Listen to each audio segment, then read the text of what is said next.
نحمدہ و نصلی علی رسول الکریم اما بعد اعوذ باللہ من الشیطان الرجیم بسم اللہ الرحمن الرحیم۔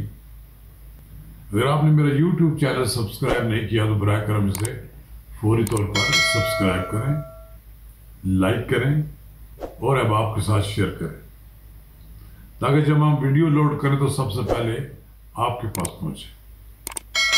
آج ہم بات کریں گے وزیر اعظم عمران خان کی اپوزیشن کی تحریک کے حوالے سے پریشانی۔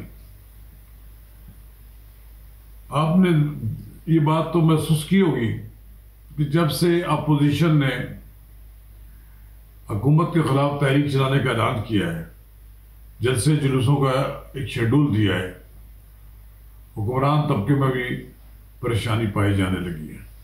وزیر اعظم مسلسل سیاسی کمیٹی، ترجمانوں، مشیروں اور معاونین خصوصی جو ہیں ان کے اجلاس منعقد کر رہے ہیں۔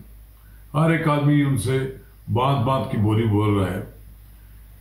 گزشتہ روز تو انہوں نے تھوڑا سا اپنے مشیروں اور اپنے وزیروں کو سے تھوڑا سا غصے میں کہا کہ اب میں اپنا بیانیہ خود بیان کروں گا، یعنی کہ وہ اپنے وزراء کے رائے روز کے بیانات سے مطمئن نظر نہیں آتے۔ انہوں نے یہ اندیا دیا ہے کہ وہ پارلیمنٹ میں اور تقاریر میں خود اپوزیشن کا جواب دیں گے۔ ظاہر ہے پرائم منسٹر کے جواب کی اہمیت ہوتی ہے، لیکن بات یہ ہے کہ اگر اپوزیشن وزیر اعظم کو اس سطح پر لے آئے کہ وہ ان کی ہر بات کا وہ روز جواب دیں تو اس سے اندازہ لگایا جا سکتا ہے کہ اپوزیشن حاوی ہوگی حکومت پر، اور دن بدن حاوی ہوتی جا رہی ہے۔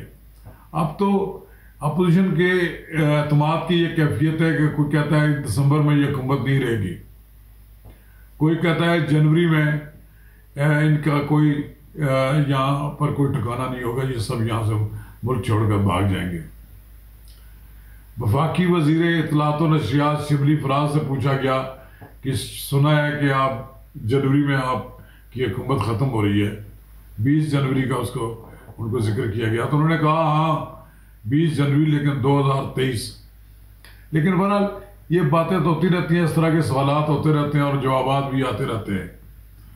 وزراء کو یہ ٹاسک دیا گیا ہے کہ آپ زیادہ سے زیادہ ٹی وی ٹاکس میں جائیں، ٹی وی شو میں جائیں اور زیادہ سے زیادہ پریس کانفرنسیں کریں۔ ایک وزیر نے تو صبح سے لے کر شام تک یہ کام ہی اس کا یہی ہے، حالانکہ ان کی وزارت ریلوے ہے اس کی طرف کوئی توجہ نہیں دے رہے۔ وزیر اعظم ان سے خوش ہے، اس لیے خوش ہیں کہ وہ ان کے سیاسی مخالفین پر تابڑ توڑ حملے کرتے ہیں، اس لیے کابینہ میں ان کی تعریف بھی کی انہوں نے، لیکن وہ اس تعریف سے پورے سمائے نہیں جاتے۔ انہوں نے خود لوگوں کو آگے پیچھے بتایا کہ جناب وزیر اعظم مجھ سے بہت خوش ہیں۔ یہ وزیر اعظم اس شخص سے خوش ہوتے ہیں جو اپوزیشن پر حملے کرے۔ اب دیکھنا یہ ہے کہ گجرانوالہ کا جلسہ جو ہے اس شو میں اس کے کیا نتائج نکلتے ہیں۔ اسی طرح اب پارلیمنٹ کا اجلاس بھی منعقد ہو رہا ہے، دونوں ایوانوں کے اجلاس بھی منعقد ہو رہے ہیں۔ اس میں بھی دیکھا جائے گا کہ حکومت اور اپوزیشن کے درمیان کس طرح کے معاملات چلتے ہیں۔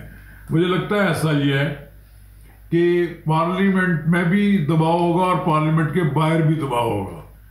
حکومت دباؤ کی کیفیت میں کام کرے گی اور بالآخر جب وہ کال دیں گے جنوری کے اینڈ میں وہ جو 20 جنوری کہہ رہے ہیں، ممکن ہے یہ 20 جنوری ہی ہو، لیکن ابھی تک اس کا اعلان نہیں کیا لانگ مارچ کی تاریخ کا، لیکن اس بات کا امکان ہے کہ آخری ہفتہ ہوگا جنوری کا، جب مومنٹم ہوگا، بڑھ چکا ہوگا، پورے ملک میں ایک ماحول پیدا ہو چکا ہوگا، لانگ مارچ کی کال دی جائے گی۔ اب دیکھنا یہ ہے کہ حکومت اس لانگ مارچ کو روکنے میں کامیاب ہوتی ہے کہ نہیں ہوتی ہے۔ اگر لوگ ایک بار پھر اسلام آباد میں داخل ہونے میں کامیاب ہو جاتے ہیں تو حکومت کے لیے کیا مسائل پیدا ہوتے ہیں، ان سے حکومت کس طرح جان چھڑا سکتی ہے۔ اگر ان کے لانگ مارچ کو راستے میں روکا گیا تو پورا پاکستان جام ہو جائے گا۔